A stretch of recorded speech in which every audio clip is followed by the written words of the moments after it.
impressive presentation. Unfortunately, I couldn't stop you because you spoke so wonderful. And then I would like to invite for the lunch before our lunch presentation Jorge, please come here.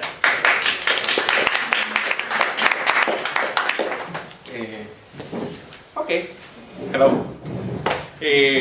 I would like to remember how I see Algis in my life. I will say, we Latin American speak standing up, okay? We speak against power. And so, Algis, I remember that when I was a child, I have told you that story. When I was a child, I liked to read, you know, I enjoyed reading. Because if no, I would not be a philosopher, right? So, but one day somebody knocked the door, I opened the door, and oh my goodness, I liked wrestling, right? When I saw one of the most famous wrestlers in Guatemala was right in front of me, asking for my father, you know. Oh my goodness, of course, in that time, wrestling guys were not like very rich people, you know. He was working as a baker. During all the weekends he was a very famous wrestler, right? So, but for me, like 7 years old was an amazing thing, you know. So I learned that my father was a friend of my favorite wrestler, you know, the masked man. On Saturdays I was in the stadium, you know. I love you, Rayo Chapin, I love you. And so I learned that my hero was friend of my father, but I knew his identity, right? Can you imagine? It's like somebody knocked your door and you open as Lionel Messi, right? You know. So I guess that I have been looking up to have my favorite philosopher as a friend, as a mentor, and I think that somehow I am with my favorite friend, you know. Okay, so I would like to explain to you several topics I am working with. Actually, I started to work on this because of some project we have in Guatemala right now. You remember that in Guatemala during the Civil War, and so when you were talking about Colombia, I was identifying so many things in my life too, right? So I will not tell about that because we have cameras here, you know, and they can check the email I am at that time. So I will not talk about that. Okay, so because you know we still have those people alive. You remember that Guatemala went through a genocide trial like 3 weeks ago and brought in the newspapers, and I have been working on that topic because I teach at the School of Law, and so my students are judges, are some advisors to the court and things like that, you know. So it was a very, very hard discussion in class. We had so I will not talk about that, okay? Remember. Okay, nevertheless, I can talk about this, and this that during the 80s and 70s, you know that the University of San Carlos, my university, was subjected to a massive repression. You remember? According to some statistics, 117 professors and students were killed, and most of them were professors, right? So when I entered into university, many of the professors had been killed. So we felt like as a gap, you know, in our formation. So in the 90s, when I got a position at the university, I was able to go to the States, and actually I was going to study analytic philosophy, you know. I was with systems of deontic logic and things like that, and consistence and demonstration and things like that, you know, that kind of thing. Until I found Algis, you know, everything, you know. I remember our first meeting, you know, I was so angry with him because he was discussing everything I was saying, you know. Thank you, Algis. So, and then when I went back to Guatemala, I saw the reality and I started to see many of the things. So, the thing that we are doing now is that in Guatemala, in the 80s, in the 70s, before, together with the repression, the oligarchs, I mean, you know what that means, in Guatemala, you know, they created their own university, Francisco Marroquín University, maybe, no, John? Francisco Marroquín is neoliberal to that, you know. You say, for example, the library is the library Ludwig von Mises, Museum von Hayek, Auditorium Milton Friedman, and well, you name it, and then you have it. And Hayek, von Mises, Buchanan, all those guys went to give conference there, you know. Well, so we have an elite neoliberal, but that neoliberal elite in dialogue with that unjust structure, you know, we are living with. It's ridiculous. I mean, I would say that it will be something like a childish kind of talk, but I don't say that because I respect children, you know, children are not stupid. Okay, so, and now, in this year, President Aznar, ex-President Aznar in Spain, you remember? Friend of Rajoy, Mariano Rajoy, you know about Spain, what is going on now. He went to Guatemala and he created the new school of government, you know, to promote the neoliberal agenda, corporations, and things like that, you know. So we created a program at the University of San Carlos in which we started to reunite people, you know. And so we want to create our own school of government, you know, in order to counteract that hegemony, right? So, in that sense, in that context, I found very useful Algis Mickūnas' idea. He has been in Guatemala like 6 times, Algis. Every year for every year. Yeah. And many students have studied with him. And then I was using some ideas. And so I want to explain you how Algis Mickūnas is helping me to see several problems in our. I started to write the paper, but I was in a turmoil, you know, many things, you know, this guy going on, and then my ideas are changing from day to day, you know. So, first of all, is that we in Latin American philosophy, we are facing a very special moment today. And is that we are starting to see, we are beginning to collaborate with indigenous thinkers, yeah, with the purpose of finding new alternatives to that path that leads to nowhere, you know. We cannot lose anything at this moment, yeah. We are facing now the mining companies, the call centers companies, and things like that, you know. And so we want to find a different path. And so we are starting to look in the 21st century to indigenous philosophers. Okay, but you know, you remember that Latin American philosophy is always a recent phenomenon, right? It's was created, or one of the leaders of that philosophy is Enrique Dussel, Philosophy of Liberation, right? That school was created in 1968 with Mexican Argentinian philosophers, you know, and they started to question. Actually, they were using I don't know what is the influence of Lithuanians in Latin American philosophy, you know, but they were using the ideas of Emmanuel Levinas, you know.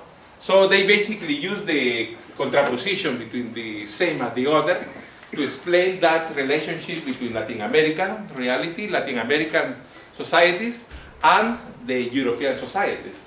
And Enrique Dussel said, okay, we are the other of Western modernity. Actually claiming that Latin America is the cradle of colonialism, you know. Europe becomes Europe after it conquers America, right?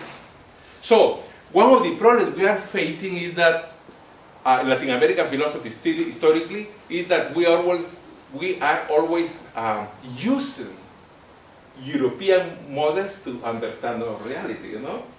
So, you know, so instead of seeing your reality, you are distorting reality through those lenses, right? Yeah.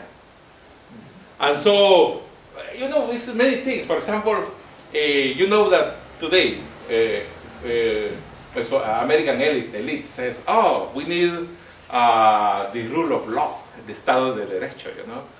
Oh my goodness, so with the concept that was created by Germans, el Estado de Derecho, you deal with rule of law in English, and then you apply to Guatemala, to El Salvador, to Honduras, to Colombia.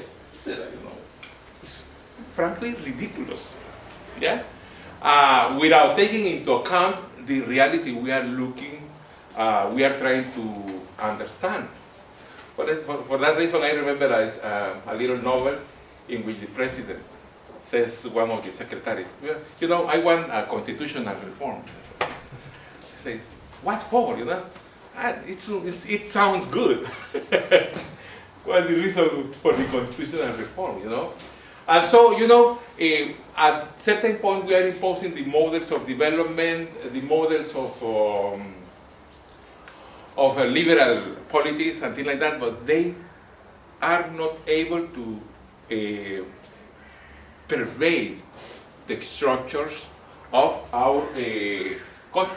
And because when we, excuse me, I will use this, you know, at the time of the conquest, basically we created a unequal society, you know, a divided society, you know, because actually the Spaniards at the beginning, the Spaniards based their dominion upon the denial of the humanity of the Amerindians.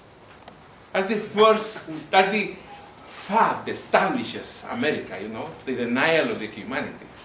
And actually, there were some people in Latin America, in Spaniards, in Spain, who opposed this denial of humanity in terms of the Christian heritage of the Spaniards. And I basically am referring to, maybe many of you know of him, Bartolomé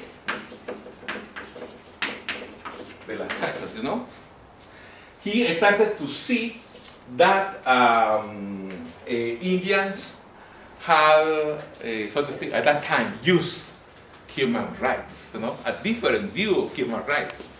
And actually, in Spain, at the time, they were not engaged into the constitution of the liberal worldviews, but they were engaged still in the neo-scholastic schools of thought, you know. So, for example, we have, instead of Bartolomé las Casas, a philosopher like, I write this because my pronunciation, Francisco Suarez, for example, yeah? Yeah? So we have a different tradition in Latin American philosophy in which we address the problem of the denial of the other, you know? And you can see that tradition throughout history. Still in the 80s, for example, you remember the Jesuits who were killed in El Salvador? Ignacio Yacuría, Ignacio Martí Barón, philosophers who were always following that tradition. Yes?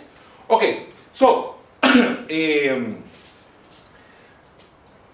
problem is that we still have to find alternatives, you know? Of course, there are always problems. For example, Enrique Dussel used Levinas to understand the situation between the same European same and the Latin American order, right? So he gives an interpretation that many can question about Levinas, but nevertheless, we still have the problem of how finding our own models of organization, you know? For example, we follow some left-wing movements, and maybe we had our own problems and things like that. But we keep working on that. So, at this moment, I will tell you what is basically what we are doing. Is that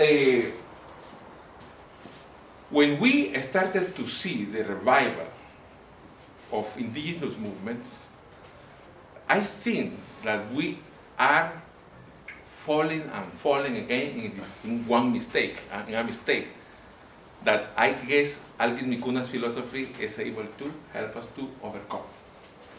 And is that, I will explain it this way, Usually remember that I will use this model, or those ideas, to suggest this model for the education of the new center we are creating, School of Government, Basically, many of the thinkers who were able to go back to Guatemala studied in the States, in Europe. So they started to use cultural studies, literary theory, and they achieved a great result, regarding the visibilization of the indigenous perspective, But at this point, we became too focused in the concept of difference, Yes? And so, basically, in Guatemala, for example, and Mexico, I was in Mexico presenting these ideas, Indians, and we say mestizos, right? Like me, mixed background, Indians, Spaniards. But basically, we are at this point thinking that the problem is that we are having a big difference that is blocking the possibility of understanding to create a new nation, Yeah? But that's the problem. I guess that according to Algis Mickūnas philosophy, we have to see this problem at a different level, right? So, the problem, I guess, is not at this level. The problem is that this society at this moment is facing the capitalistic ideology, Yeah? Yes. I guess that's the reason why we are re-evaluating indigenous stuff, because many of the myths actually are providing elements to think of a new society. Yeah? For example, the indigenous myth privileged the sense of community, a new sense of work, yeah, respect for nature, and things like that. I mean, you see, actually, for example, if we take the community, sense of community, and indigenous stuff, we can make that sense of community to be articulated with the Catholic heritage we are having. So, in order to counteract the capitalistic way of understanding. Basically, I guess that this is the problem. But since we are too focused at this level, we are missing actually that thing that is losing, that is actually promoting agendas like mining, like the destroyment, right? Destroy of natural resources in a specific moment at this point. So I think that, for example, in this paper, if we see the concept of myth in political philosophy, according to Mickūnas' ideas, we see that myths provide answers to the fundamental questions posited by human existence. Yeah?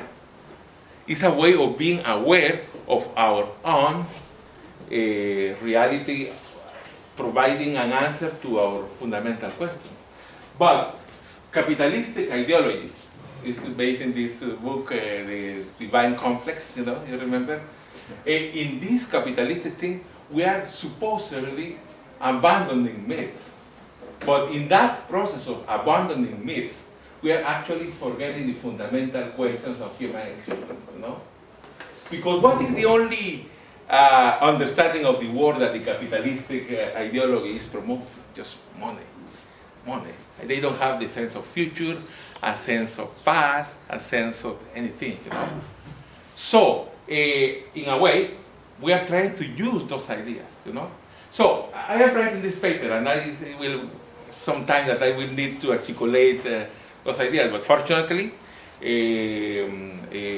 we are starting to promote this discussion in our countries through the possibilities provided by the university, you know.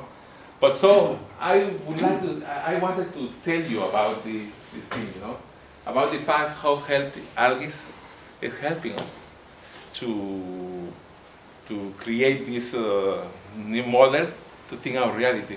And so I thank you for that, okay? Okay, thank you very much.